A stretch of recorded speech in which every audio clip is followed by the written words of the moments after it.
এই গাইস, আসসালামু আলাইকুম। কি অবস্থা সবার? আশা করি সবাই ভালো আছেন। অনেকদিন পর একটা কবিতা লিখলাম, ভাবলাম আপনাদের সামনে শেয়ার করি। আমি এটা পিডিএফ ফাইলও দিয়ে দেব। শুরু করি। হ্যাঁ, আমি মেবি ফার্স্ট টাইম মানে ইউটিউবে ভিডিও করে কোনো কবিতা এভাবে আবৃত্তি করতেছি আর কি। সো আমার আবৃত্তি খুবই বাজে, কোনো এক্সপিরিয়েন্স নাই, জাস্ট শেয়ার করা আপনাদের মাঝে। আপনাদের ভালো মন্দ মতামত শেয়ার করেন, সমস্যা নেই। মাংস বিলাসী শহরে মিছে মায়া, কবিতার নাম। শহরের এই নিয়ন আলোয় যখন শরীরেরা মেঠে ওঠে উৎসবে, তুমি তখন খুঁজতে আসো আমার মাংসের ভাজে এক কোণে আরাম। তোমার নখ যখন আমার পিঠে এঁকে দেয় লালসার মানচিত্র, আমি তখনও হাঁটতে ফিরি সেই পুরনো দিনের এক চিরতে পবিত্রতা, যা তুমি হারিয়েছ আগেই কোনো এক সস্তা হোটেলের বিছানায়।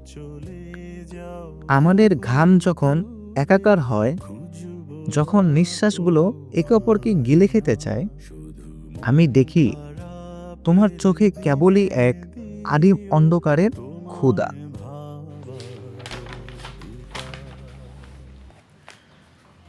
চুম্বনের গভীরে তুমি যখন জিভ দিয়ে আমায় অধিকার করতে চাও, আমি তখনও ভাবি এই ঠোঁট কি কখনো আমার নাম ধরে ডেকেছিল, নাকি কেবলই মিটিয়েছিল একাকিত্বের এক তীব্র বিষাক্ত জ্বালা। তোমার স্তন বৃত্তে যখন আমার আঙুলগুলো হারায় নিজের ঠিকানা, আমি তখনও অনুভব করি তোমার হৃৎপিণ্ডের স্পন্দন আজ যান্ত্রিক। তুমি চেয়েছিলে এক রাতের চরম উত্তাপ, এক পৈশাচিক মুক্তি, আর আমি চেয়েছিলাম তোমার আত্মার ভেতর এক স্থায়ী বসতি। এখন তোমার শরীর জুড়ে অন্য কারো আঙ্গুলের ছাপ, অন্য কারো ঘ্রাণ। তুমি সেই মাংসবিলাসী সমাজের এক দক্ষ কারিগর, যেখানে মন নয়, মাপা হয় কেবল চামড়ার টান আর যৌবনের গভীরতা। অন্ধকারে যখন তুমি নিজেকে বিলিয়ে দাও নতুনের কামনায়, মনে রেখো আমি সেই 90 দশকের বোকা প্রেমিক, যা তোমার নগ্ন শরীরের চেয়েও তোমার বিষণ্ণ চোখকে বেশি ভালোবেসেছিল। আজ বিসর্জন দিয়েছি নিজেকে তোমার ওই লাস্যময়ী নরকে।